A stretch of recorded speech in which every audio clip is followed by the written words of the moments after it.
ನಮಸ್ಕಾರ, ನಾನು ನಿಮ್ಮ ಮಿಸ್ಟರ್ ಪ್ರಾಫಿಟ್. ಟ್ರಂಪ್ ಹೇಳ್ತಾರೆ ಇರಾನ್ ಜೊತೆ ವಾರ್ ಎಂಡ್ ಮಾಡಿ ಅಂತ ಹೇಳ್ಬಿಟ್ಟು ಏನಿತ್ತು ಬಿಗ್ ಪ್ಲಾನ್ ಅಟ್ಯಾಕ್ ಅದನ್ನ ಕ್ಯಾನ್ಸಲ್ ಮಾಡಿದ್ದಾರೆ ಅಂತ ಹೇಳ್ತಿದ್ರೆ.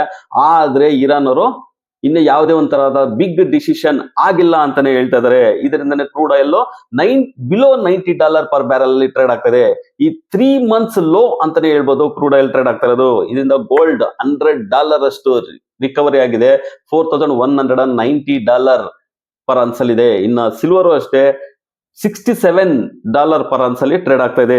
ಎಫ್ಐಸ್ ಕಂಟಿನ್ಯೂ ಮಾಡಿದ್ದಾರೆ ಸೆಲ್ಲಿಂಗ್. 1987 crores ಅಷ್ಟು ನೆನ್ನೆ ಸೆಲ್ ಮಾಡಿದ್ರೆ ರುಪಿ ವೀಕ್ ಆಗ್ತಾನೆ ಬರ್ತಾ ಇದೆ. 95.29 rupees ಪರ್ ಡಾಲರ್ ಅಲ್ಲಿ ಇದೆ.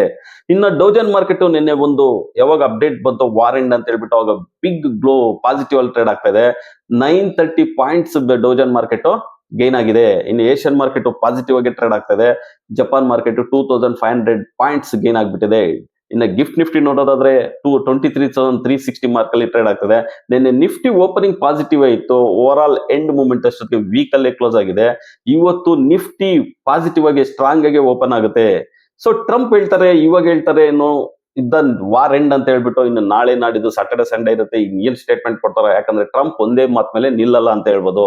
ಇನ್ನು ಟ್ರಂಪ್ ಮೋದಿಗೆ ವಿಶ್ ಮಾಡಿದ್ದಾರೆ ಲಾಂಗ್ ಡ್ಯೂರೇಷನ್ ಇಂಡಿಯಾಗೆ ಸರ್ವ್ ಮಾಡ್ತಾ ಇರೋದು ಆಸ್ ಎ ಪ್ರೈಮ್ ಮಿನಿಸ್ಟರ್ ಆಗಿ. ಇನ್ನು ಅದ್ರ ಜೊತೆಗೆ ಯಾವುದೇ ಒಂದು ತರವಾದಂತ ಬಿಗ್ ಟ್ರಂಪ್ ಇಂಡಿಯಾಗೆ ಗಿಫ್ಟ್ ತರ ನ್ಯೂಸ್ ಅಂತೂ ಕೊಟ್ಟಿಲ್ಲ. ನೀವು ಇದ್ರ ಬಗ್ಗೆ ಕಮೆಂಟ್ ಮಾಡಿ, ನಮ್ಮ ಚಾನಲ್ ಲೈಕ್ ಮಾಡಿ, ಸಬ್ಸ್ಕ್ರೈಬ್ ಮಾಡಿ, ಶೇರ್ ಮಾಡಿ.